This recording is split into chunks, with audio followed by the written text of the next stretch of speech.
وعلیکم السلام ورحمۃ اللہ وبرکاتہ۔ محترم بھائی کا سوال ہے کہ میں نے اسٹیٹس پہ اپنی تصویر لگائی ہوئی تھی تو کسی بھائی نے کہا کہ یہ تصویریں بنوانے والے جو ہیں وہ آگ میں جائیں گے اور قیامت کو کہا جائے گا ان میں روح پھونکو۔ جی بھائی بات بالکل صحیح ہے، صحیح بخاری وغیرہ کے اندر حدیثیں ہیں کہ جو مصور حضرات ہیں جی وہ آگ میں جائیں گے، اور پھر یہ حدیث بھی بالکل صحیح ہے، جامع ترمذی اور حدیث کی کئی کتابوں میں ہے کہ سب سے سخت ترین عذاب قیامت کے دن مصور حضرات جو ہے تصویریں بنانے والے ان کو ہوگا، اور پھر ان کو کہا جائے گا قیامت کے دن جو تصویریں بنانے والے ہیں کہ بھائی اس میں روح پھونکو، اس میں جان ڈالو۔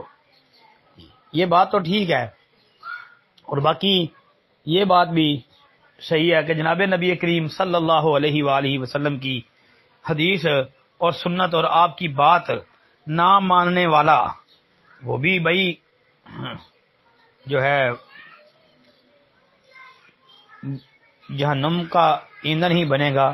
اس کے کئی دلائل ہیں، سورہ نساء پڑھ لیں۔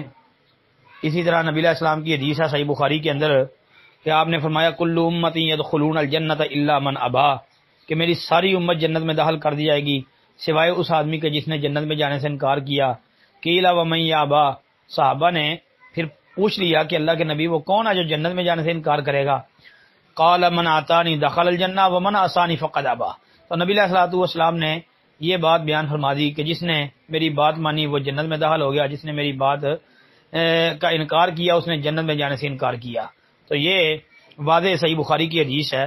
اور پھر سورہ احزاب کے اندر اللہ تعالیٰ نے یہ بھی بات بیان فرمائی ہے کہ کسی مومن مرد اور مومنہ عورت کے لیے یہ لائق اور جائز نہیں ہے کہ وہ محمد کریم صلی اللہ علیہ وسلم کے حکم کی نافرمانی کرے۔ یہ لمبی آیت ہے، وما كان لمؤمن ولا مؤمنة اذا قضى الله ورسوله امرا ان يكون لهم الخيرة من امرهم ومن يعص الله ورسوله فقد ضل ضلالا مبینا۔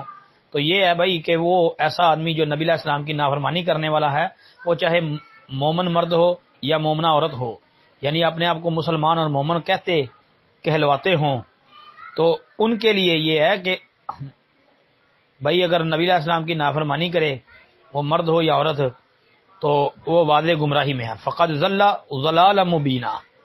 تو یہ باتیں یاد رکھیں۔ السلام علیکم ورحمۃ اللہ وبرکاتہ۔